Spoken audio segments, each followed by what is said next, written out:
시청자 여러분 안녕하십니까. 지금부터 전학현의 안보정론을 시작하겠습니다. 자, 오늘 말이죠. 드디어 윤석열 대통령이 강서 선거 결과에 대해서 직접 육성 지시를 내렸습니다. 자, 지금 보도를 종합해보면은요. 오늘 수석 비서관 회의에서 윤 대통령이 지침을 내렸다고 합니다. 일종의 이제 특별 명령이 아닌가 싶은데요.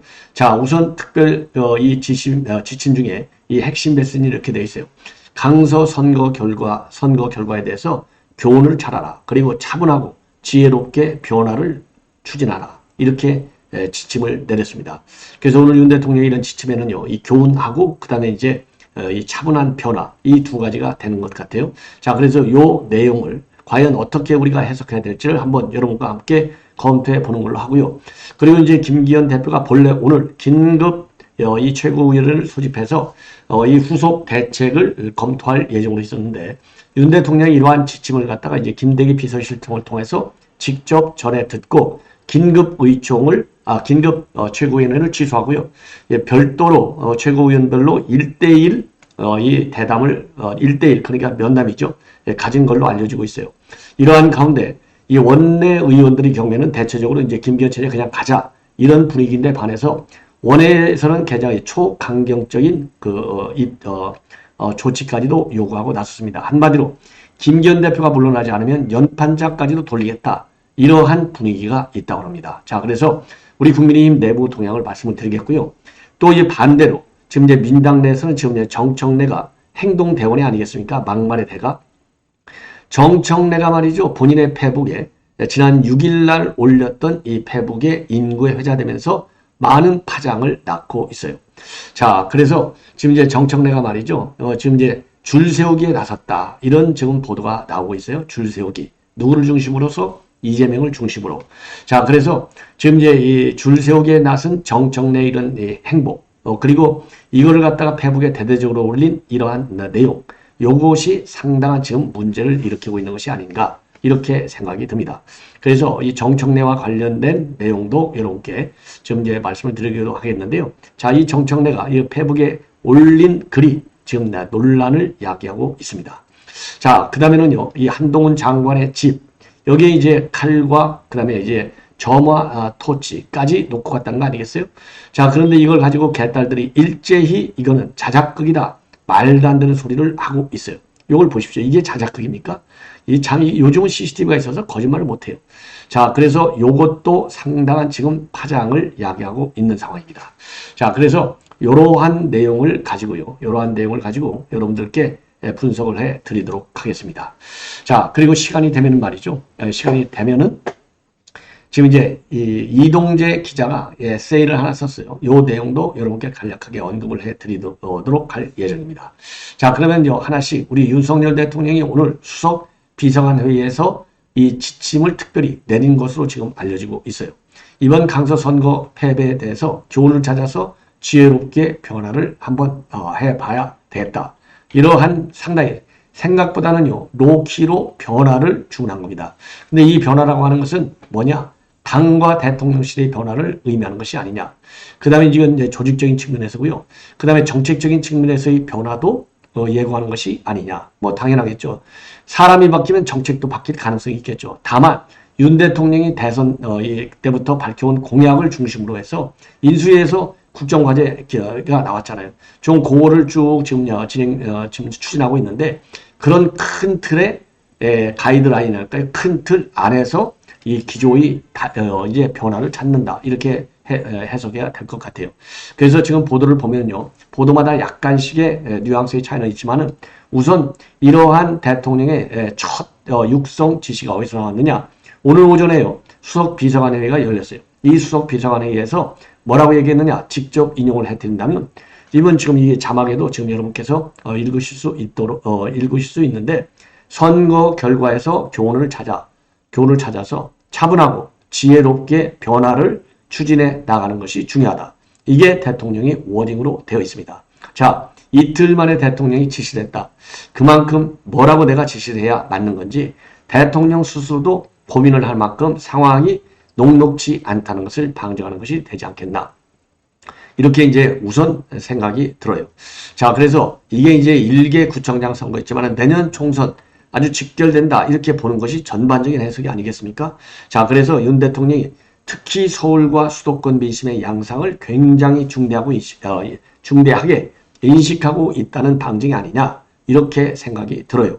자, 그래서 말이죠. 여권 관계자의 이 해석을 보면은 결과를 겸허히 받아들인다는 기존의 정치적 수사 정도로 넘길 일이 아니다. 그래서 근원적 원인 파악이 필요하다. 그래서 마침 말이죠. 지금 이제 대통령실의 기류를 보면은 지금 국민의힘의 태스크포스 지금 이제 구성한다고 하는데 이 국민의힘에 구성될 태스크포스에 큰 지침을 준 것으로 가이드라인을 준 것으로 해석되는 대목이 아니냐 이런 생각이 듭니다. 그래서요 그동안 이제 여권에서는 국정기조를 재점검한다.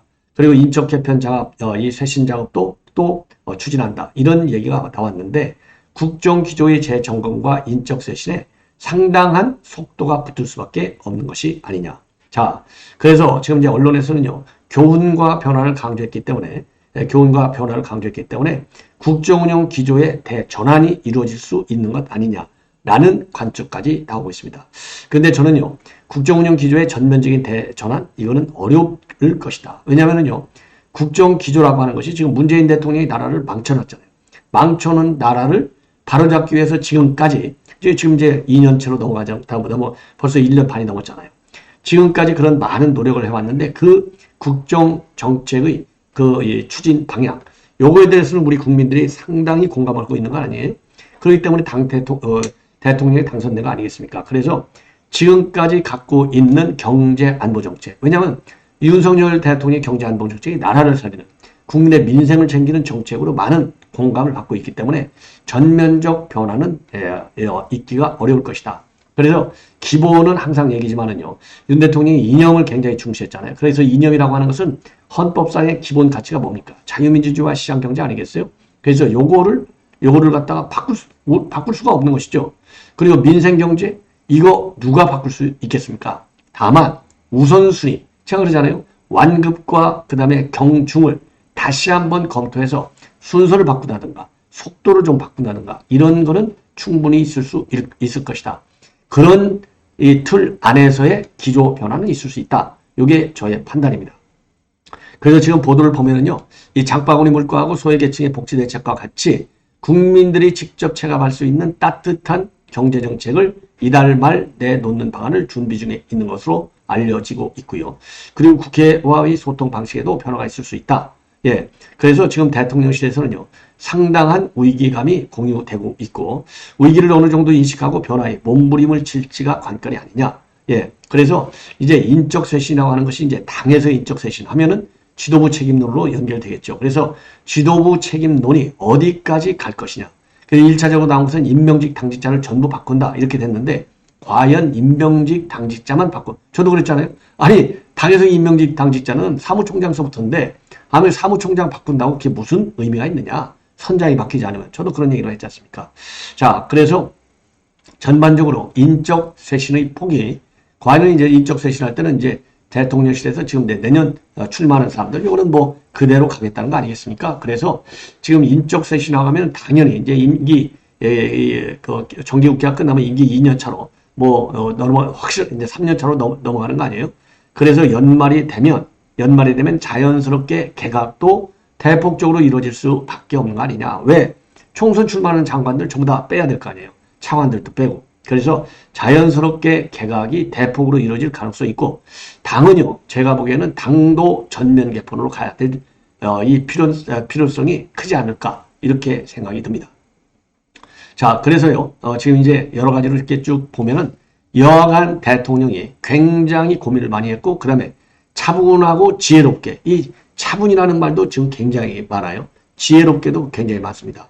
자, 요거를 차분하게 한다면은 급격한 인적 쇄신의 변화는 또 추진하지 않겠다. 이렇게도 해석이 가능한 대목이에요. 자, 그래서 이번 주에 나오는 월요일 날, 화요일 날 나오는 여론조사 결과들이 과연 어느 방향을 가리킬지도 중요한 변수가 되지 않을까. 이렇게 생각이 듭니다.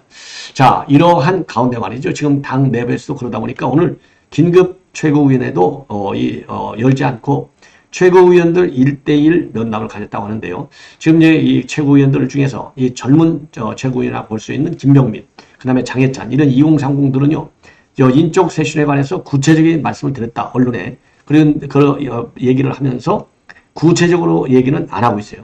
다만요. 장해찬 최고 같은 경우는 적담에 넘어가는 면피성 대책이 아니라 누가 봐도 지도부가 어려운 결단을 하고 먼저 함께 책임지는구나. 느낄 수 있는 고강도 쇄신 의지를 드러낼 필요가 있다는 점을 말했다고 합니다. 그리고 지도부 교체를 포함하는 이런 질문에 대해서는 이 책임을 덜 지자 적당히 뭉개고 넘어가지 않은 분들의 일부 의견에 대해서는 단호히 반대하는 목소리를 강하게 냈다. 그래서 장해찬 최고 같은 경우는 지도부 전면 사퇴를 건의하는 것이 아닌가 이렇게 생각이 듭니다. 그리고 김기현 대표는 최고위원들하고 1대1 면담을 가진 이후에 쇄신안이 오래 걸리지는 않을 것 같다. 이렇게 입장을 발표했어요. 그래서 이 쇄신안 만든다고 다 해당하는 거 아니냐. 이런 비판적 의견도 나오고 있습니다. 자, 그리고요. 전면 개편 쪽으로 힘을 실는 사람들은 이제 김재원 최고위원이라든가 김용태. 이건 뭐 친이석계니까요. 그리고 윤희수. 그 다음에 홍문표 의원. 홍준표 대구시장도 마찬가지다. 그래서요, 이 홍문표 의원 같은 경우는 이제 사서에 아주, 이 원로 중견 아니겠습니까? 누군가 이 부분을 책임지지 않고 적당히 땜 방식으로는 안 된다. 지도부에서 이 선거에 개입하고 이렇게 만들었던 분들이 용단을 내려야 된다. 그러면서 말이죠. 어제 오늘 당협위원장 7, 8명한테 전화를 받았는데 이번 개혁이 자기들 책임을 최소화해서 슬쩍 넘어가는 것이라면 연판장도 받겠다. 책임자 안 나오고 미봉책으로 가면 연판장이라도 받겠다. 이런 얘기가 많았다. 이렇게 밝히고 있고요. 이거는 뭐 공개적으로 홍준표 의원이 YTN에서 밝힌 내용이에요. 그리고 홍준표 시장은 배국에서 얼굴 전체를 바꾸는 성형수술을 해야지 화장한다고 얼굴이 달라지겠느냐.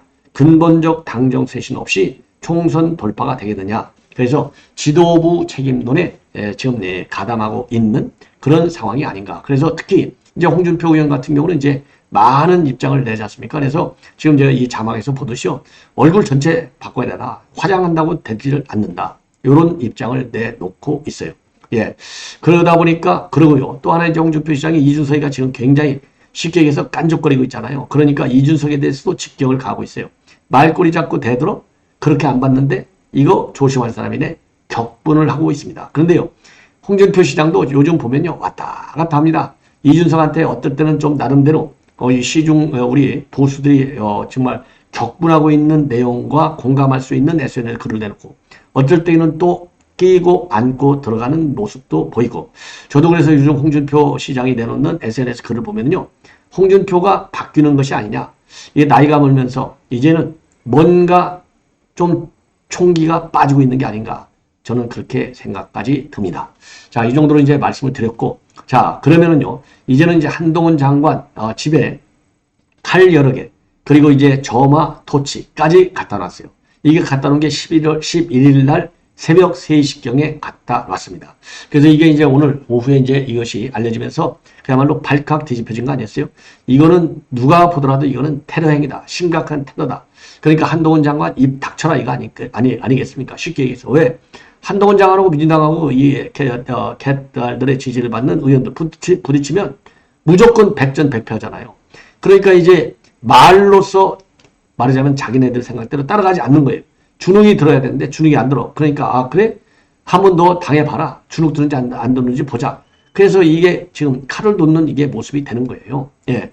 그런데 이거가 딱 나오니까 말이죠. 야, 기가 막힌 게 일제히 지금 SNS에서 그리고 또 온라인 지금 망해서 이 개딸들이 난리가 났습니다. 자작극 하지 마. 지금 이렇게 난리를 치고 있어요. 자작극?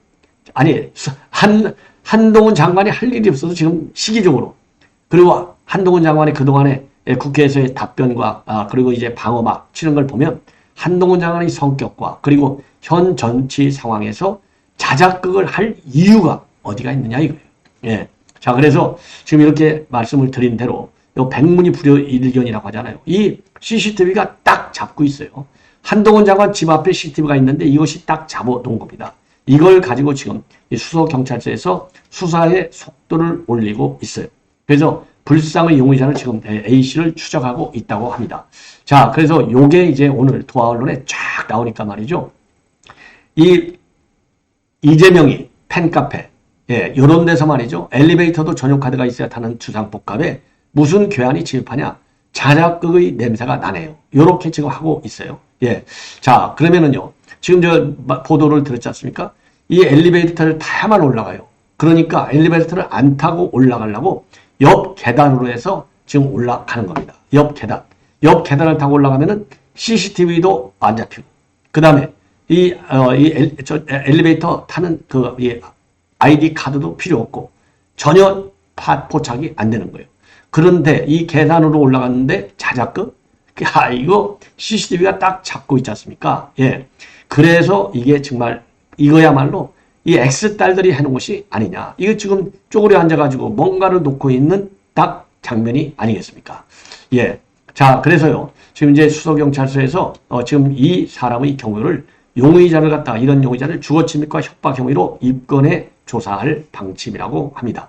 자, 그래서 이재명인의 팬카페 대표적인 이 재명인의 마을, 이런 데서는요, 자작극으로 의심하면서 뭐라고 올리고 있느냐. 일시에 뉴스 나오는 것도 그렇고 자작극일 가능성이 높고 자작나무 타는 냄새가 난다. 주작, 자작극의 한 표, 어그로를 끌려고 하네. 믿지도 않는다. 주상부 파악이 그리 허술한가. 진위 여부가 매우 의심이 가네. 이러한 입장을 내놓고 있어요. 그리고 DC 인사이드의 더불어민주당의 갤러리에서도요, 자작극 냄새 솔솔, 이런 반응이 주를 이루고 있습니다. 그리고 친야 성향의 커뮤니티, 이 끌리앙 이용자는 뭐라고 하고 있느냐. 한 장관이 사는 곳은 보안이 되는 곳인데 저길 들어갔다고 전 좀 이해가 되지 않는다. 이런 글을 올리고 있어요. 그리고 또 이 글에는요, 자작극 가능성이 높아 보인다. 조작극 같다. 소설을 쓰려면 성의 있게 쓰시다. 그리고 CCTV 공개하면 되겠네. 이런 댓글이 달려 있습니다.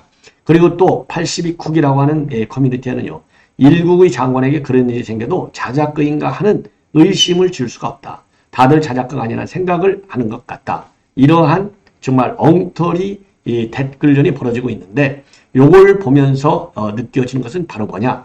지금 이게 이제 많은 또 일파만파 파장을 일으키잖아요. 이게 민주당에게 마이너스 되는 이런 사건이 아니겠습니까? 그러니까 일제히 이것도 경찰이 수사하라.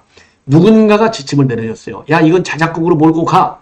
그러니까 재명인의 마을도 자작극. 예. 그 다음에 DC사인도 민주당 갤러리에서도 자작극. 그 다음에 또 끌리앙에서도 자작극. 그 다음에 82쿡에서도 자작극. 모든 야당, 친야당, 친민주 성향의 이 커뮤니티하고 그 다음에 이 팬카페, 여기에서는 일제히 말도 똑같잖아요. 자작극, 자작극, 자작극, 자작극, 자작. 야, 이거 반드시 용의자 A만을 추적해서 처벌할 게 아니라 요 자작극이라고 하는 시나리오로 대응하도록 누군가가 지침을 한 것이 분명하다. 이런 점에서 이 자작극에 말하자면 올린 사람들도 이 사이버 수사대에서 적극적으로 수사를 해야 될 것이 아닌가. 그렇지 않을 경우에는 이러한 제2, 제3의 이 왜곡 선전전, 여론전이 계속될 가능성이 크다. 이런 심대한 문제점을 지적하지 않을 수 없습니다. 예. 자, 이번에는 말이죠. 이번에는 이동재 기자 얘기를 하겠습니다. 여러분들 정말 아무 죄 없이 이동재 기자가 이 징역을 살다 나왔잖아요. 결국은 2심까지 해서 무죄로 끝나버렸어요. 무죄. 예, 무죄로 끝나니까 결국은 3심 이 대법원까지 가는 거는 검찰에서도 더 이상 항고를 안 하고, 그러면서 이제 최종적으로 이제 무죄로 돼서 이제 풀려났지 않습니까? 그래서 이동재 기자가요, 그동안에 본인이 겪었던 이런 내용을 전부 실명으로다가 책을 썼어요. 그래서 이 쓴 책이 죄와 벌입니다. 예. 그래서 죄와 벌이를 출간하는데 최소 제가 보기에는 조국하고 조민은 이건 제쳐야 될 것이 아니냐. 그래서 우리 보수파라고 본인들이 생각하시는 분들은요, 이동재 기자를 좀 도와줄 겸 해서 이 책을 아주 대대적으로 사가지고요, 지금 뭐 조국과 조민이 지금 이제 서점에서 베스트셀러 1위를 달리고 있다는데 이거 확 제껴 버려야 되겠다. 이렇게 저는 판단이 됩니다. 자, 그래서 요 부분을 말이죠, 여러분들께 제가 지금 설명을 드리는 겁니다. 자, 그래서 지금 도하 언론에서 지금 많이 이 내용이 보도가 되고 있어요. 예. 그래서 본인을 수사한 검사가 검언유착 무죄가 나니까 최강욱을 기소하더라. 요런 얘기까지 전부 나오고 있습니다. 자, 그래서 이 에세이집인데, 요 에세이집을 집과 관련해서요, 지금 이제 이 보도 내용을 보면은 본인이 이제 당했던, 이 투옥하다가 이제 무죄 판결에서 풀려났는데, 본인이 직접 당했던 일을 갖다가 에세이 죄와 벌에서 쭉 다루고 있는데, 이제 특징 중에 하나는요, 실제 사건 속의 현직 법조인, 언론인, 정치인, 교육자가 전부 실명으로 되어 있다고 합니다. 그래서요, 13일 도서출판 지우에서 이 관련 내용을 밝혔어요. 그래서 헌정사상 처음이잖아요. 강요미수로다가 구속영장이 발부된 게. 강요미수 경우는 2020년 7월부터 202일간 투옥됐던 이동재 기자의 에세이 죄와벌을 출간할 예정이다. 이렇게 발표를 하고 있습니다. 예. 자, 그래서 말이죠. 이 이동재 기자는 이 책에서 어떤 내용들을 얘기하고 있냐면 상위 전과자인 제보자 X, 이 지모 씨하고 유시민, 그 다음에 최광욱, 이런 정치인하고 KBS, MBC, TBS 소속 언론인들, 민원연과 같은 시민단체, 이런 사람들이 방송을 통해서 만들어낸 공동 조작이 이 대중에게 사실처럼 받아지는 과정을 상세히 담았다고 밝혀 있습니다. 그리고 집권 세력에 대한 충성 경영에 나선 일부 검찰과 방통위와 같은 공권력이 이러한 것을 이용해서 이동재 기자를 구속하고 언론사를 옥죄는 방식도 가감없이 기록이 되어 있다고 합니다. 자, 그리고 말이죠. 예, 그리고 조금 전에도 제가 자료화면을 올렸듯이 본인이 피의자로 구속되는데 깊이 관여했던 A 검사의 근황도 책에 나온다고 합니다. 예, 그래서 이 허위사실을 유포해서 재판을 받고 있는 최강욱 의원을 기소했던 검사도 또 똑같은 A 검사였다고 해요. 자, 그래서 저 이동재 씨가 피의자에서 피해자로 바뀌는 과정에서 이 담당 검사가 동일 사건에 대한 태도를 180도 바꾸는 모습은 마치 영화 부당 거래를 떠올리게 한다고 합니다. 그래서 또 이동재 휴대전화를 몰래 검찰에게 전달했던 채널 A 동료 기자의 최근 근황도 이 책에서 밝히고 있다고 합니다. 자, 그래서 이 책, 죄와 벌이라고 하는 이 책이 말이죠. 최소한도 조미는 제껴야 되지 않겠어요? 그래서 우리 우파 여러분들께서 이 이동재 기자 이 책을 좀 최대한으로 조국이가 그랬잖아요. 3일 만에 10판 인쇄에 들어갔다 난리를 치고 있는데 점잖게 딱 이거를 제압할 수 있도록 많은 책 구입을 저는 적극적으로 당부드리겠습니다. 시청자 여러분 대단히 고맙습니다.